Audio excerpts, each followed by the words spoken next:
Holy Spirit. Ammatsede waaqayyo. Amen. Waaqayyo waaqni machaakatsede. Wanta siduratti xaxamee jiru waaqayyo nan ceesisa naan jedhe. Amen. Dura keetti waaqayyo kiyyoo guddaa tokko naa kotujaa furaatti nan arga. Amen. Ani mbee qaburri waaqayyo akkas naan jedhe itti naa darbi waan inni jedhu jira naan jedha. Dhugaa. Ilaali nargita waan inni naan jechaa jiru jira naan jedhe waaqayyo. Ati nargita. Wow. Ati nargita waa baay'ee sitti of kennee darbeera jette. Dhugaa. Laba onaa baay'een dabarse naan jedha furri waaqayyo. Waan namni hin ceene baay'een ceesise naan jedha furri waaqayyo. Maalan arga beektu sidiibaniitu siziksanii. Iddoo eebba kee, iddoo dhaabbii keetti yeroo hundumaa lola sirra jira nama nan. Maqaa namoonni sirra kaa'antu jira. Aburri waaqayyo akkas naan jedhe itti darbi kan naan jette har'a ofii kootti itti siiseera naan jedhe.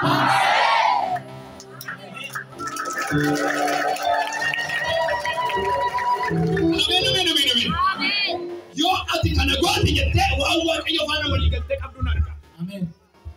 Dhagaameera. Waaqayyoodhaan yoo ati kana gooti jettee wanta waaqayyo faana wal dhansoo qabduun arga.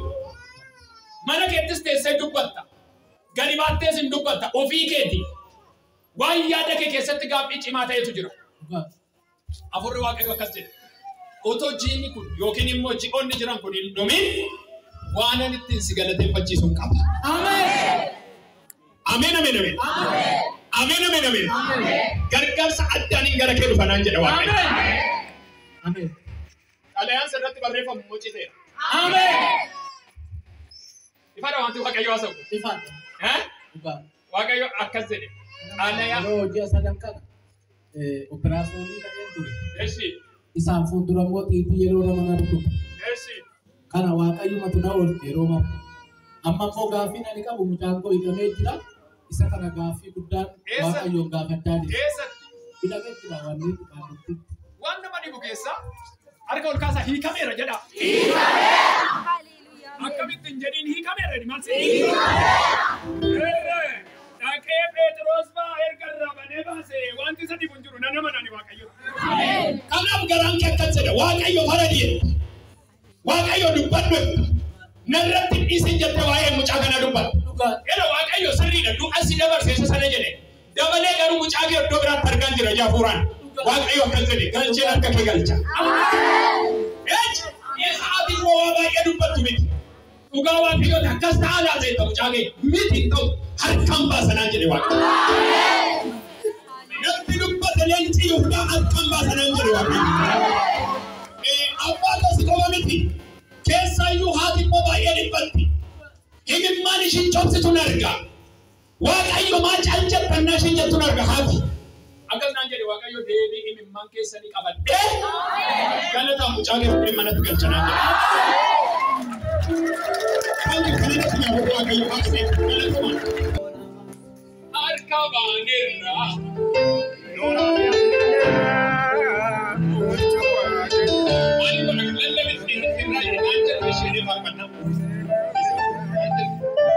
Sochoosa harka keessa. Warri waldaa jirtan ameen jedha ayyaa. Ammas dubbadhaa dubbiin garagaleera jedha. Inni diinni koo naa qopheesse jedha. Garagaleera jedha. Inni waaqayyo naa qopheesse jedha. Har'a naa raawwatameera jedha akka. Nama amane ameen. Harka ol kaasa namni mirkaneessa. Har'a waaqayyo dinqiidhaan namoota baay'ee hojii hojjechaa jira. Hojiin kee hojjetamaa jiran jedhe. Mee nama amanu. Anna namana enna asii baatu waan qophaa'atti baata. Namoonni tokko mana galchanii eenyu qopheesse waaqayyotu waldaatti natti dubbatee ture. Har'a guyyaa meeqa? Sadiidha. Sadii. Harka ol kaasaa. Namoonni baay'een baraan akka jirtu. Inni kun akkamitti qophaa'e? Gaafa guyyaa sadii ji'a 11,2014 waaqayyo na amanisiiban qopheessa naan jedhe kunoo argeera jaal. Nama amanu. Sochoos harka kee sochoos. Abeet har'a addunyaa buna keessa na oofaa jira. Nama tokko nan arge waaqayyo naa qopheesseera. Inni nitti rakkadhu sun bartaa'eera namoota jedhantu jira jedhee. Namoota hiriyaa isaanii waamanii galateeffatan argaa jira. Namoota maatiidhaaf galateeffatan argaa jira.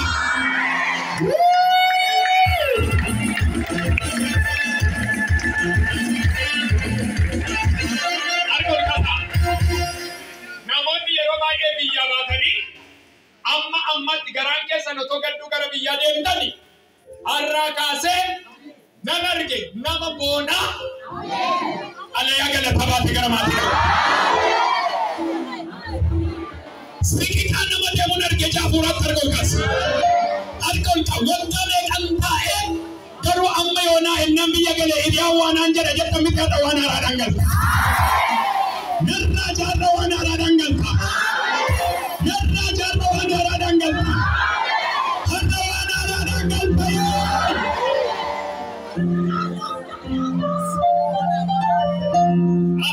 isatti beekamtanitti mattawaqaa haara si baara isatti nama isatti beekamte miteeni waaqayyo waan haara qopheesse jedhi itti bisanitti waaqayyo waan haara qopheesse jedhi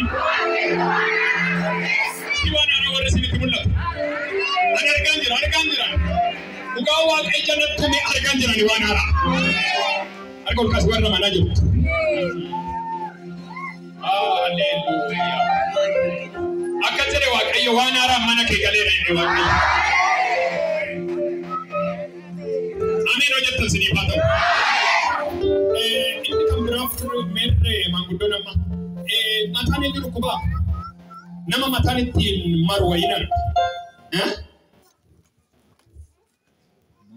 Anak.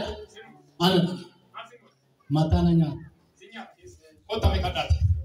Harga oleh busa.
Keyboardistii waldaa kana waaqeffachiistota asii waaqayyoomni ayyaana isaa waaqarraa ammayyuu sadarratti adabalu.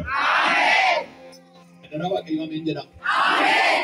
Tajaajiltoonni waldaa kanaa karaa hundumaa tajaajiltan ayyaanni waaqarraa sinitti hawwifama ammayyuu. Maal hojii ta'a harka ol qaba. Siniin eebbisa.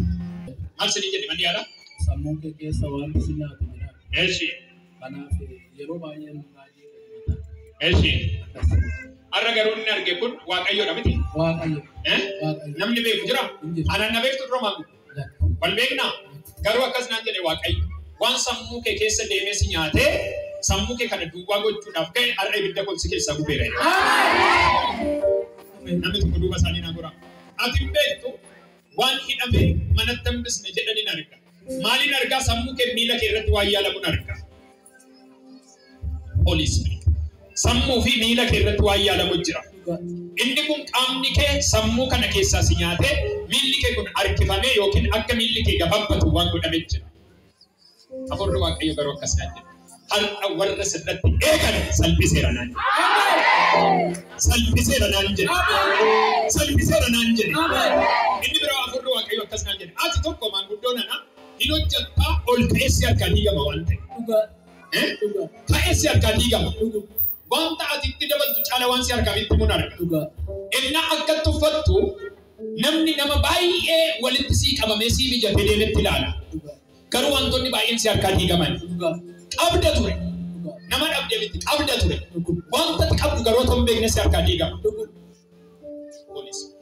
Ati hin beektu hidhiitis addunyaa afuuraatti maalan argaa harka duwwaa si hambisu waan isaan xatan hafuurri Waaqayyo garuu har'a ni kennaan.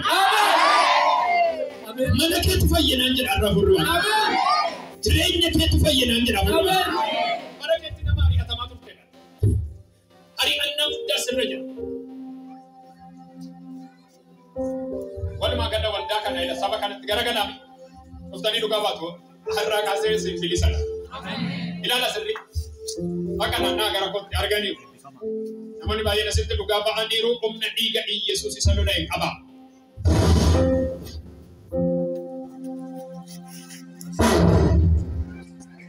Kasane polis.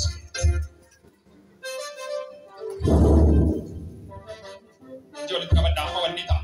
Akka cabbii wayii gurra mataa keessatti sabti dhagaama motoon kadhatu. Tokko, lama, sadii.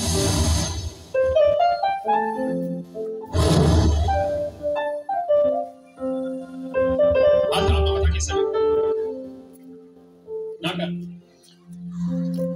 Sinitti beekama bilisa ta'u. Kalifteeffadha Waaqayyo.